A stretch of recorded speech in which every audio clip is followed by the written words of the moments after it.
ஆனா கிம்மோட மூஞ்சி பிஞ்சு மூஞ்சி.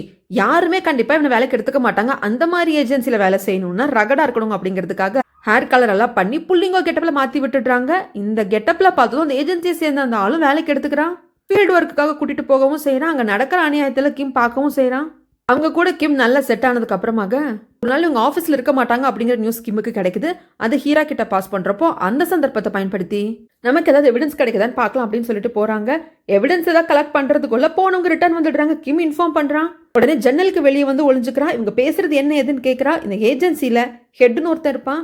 யாரெல்லாம் கடனுக்கு வாங்கிட்டு வட்டி கொடுக்கலையோ அவங்க எல்லாரும் ஃபிஷ் மார்க்கெட்டுக்கு அனுப்பிச்சிட்டுன்னு சொல்கிறான். அதுக்கு என்ன அர்த்தம்னு புரியல.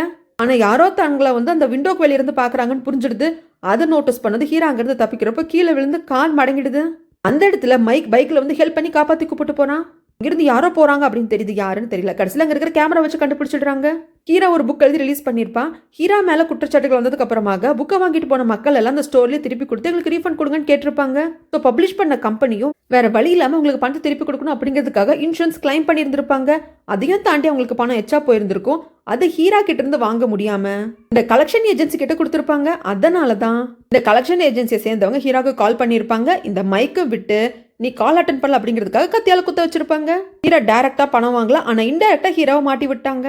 இங்க எக்ஸஸ்பண்ட் தேயோனை பார்க்க முடியாம எனக்கு ஹெல்ப் பண்ணு, நான் வந்து வாழவே முடியல, என்னோட இமேஜே காலி ஆயிடுச்சு அப்படின்னு சொல்லிட்டு வீட்டுக்கு முன்னாடி வந்து சத்தம் போட இவனை வந்து எதாவது பண்ணி ஆகணும்னு தேயோனை உள்ள கூப்பிட்டு இதை பாரு ஓவரா பண்ணாத, நீ போதை ஊசி எடுத்துக்கிட்டு படுத்து கிடக்கிற பார்த்தி அந்த வீட்டில் அது எல்லாத்துக்கும் நான் ஃபுட்டேஜ் எல்லாம் வச்சிருக்கேன், ஒழுங்கா ஓடி போயிடு, இதுக்கப்புறம் இங்கே வராது அப்படிங்கிறப்போ நீ இப்படிப்பட்ட கிரிமினல், நான் வேற மாதிரி கிரிமினல்னு சொல்லிட்டு நீ என்கிட்ட பேசுறதுக்குலாம் ரெக்கார்டு இருக்கு பாரு, டிஎன்ஏ டெஸ்ட் மூலியமாக ஹீராவை வந்து காலி பண்ணலாம் அப்படின்னு நீ சொன்னதோ இருந்தாலும் சரி, என் கூட நீ என்னென்னலாம் பேசணும் அதுக்கெல்லாம் ரெக்கார்ட் வச்சிருக்க, உன்னை நான் அழிச்சிடுவேன் அப்படிங்கிற சமயத்தில் தேயானுக்கு என்ன பண்ணுறதுன்னு தெரியல.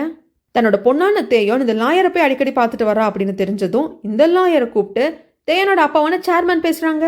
அவர் பேசுறதே தெரிஞ்சு போகுது இவர் பயங்கரமான திமிர் பிடிச்சவர், பணவெறி பிடிச்சவர்னு சொல்லிட்டு. ஆனால் லாயர் பயங்கரமா டிப்ளமேட்டிக்கா கேம் விளையாடுறாங்க. தேயானுக்கும் சாதகமா பேசுறாங்க, சேர்மேனுக்கும் சாதகமா பேசுறாங்க. அந்த கலெக்ஷன் ஏஜென்சிக்கு வெளியே இருந்த கேமரா மூலியமாக மைக்கு தான் ஹீராவை காப்பாத்திட்டு போயிருக்கான் அப்படிங்கறது தெரிஞ்சு மைக்கை வச்சு பிளாக்மெயில் பண்ணி ஹீராவை ஒரு இடத்துக்கு வர வச்சு அங்கிருந்து ஹீராவை கடத்திட்டு ஒரு இடத்துக்கு வந்து ஹீராவோட உடல் உள்ளுறுப்புகளை வந்துட்டு ஏலத்துக்கு விடுறாங்க.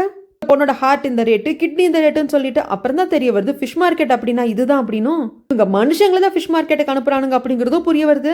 கடைசியில் அங்கே போலீஸும் வந்துடுறாங்க. ஹீராவோட மொபைலும் அங்கே இருக்கு, அவளோட ரிவன் சேனல் மூலியமாக லைவ் கனெக்டும் ஆயிருக்கு. ஃபுல் ஸ்டோரியை டீட்டெயில்டாக பார்க்கணும் அப்படின்னா வாய்ஸ் ஆஃப் யூனிவர்சிட்டி சேனலை விசிட் பண்ணுங்க.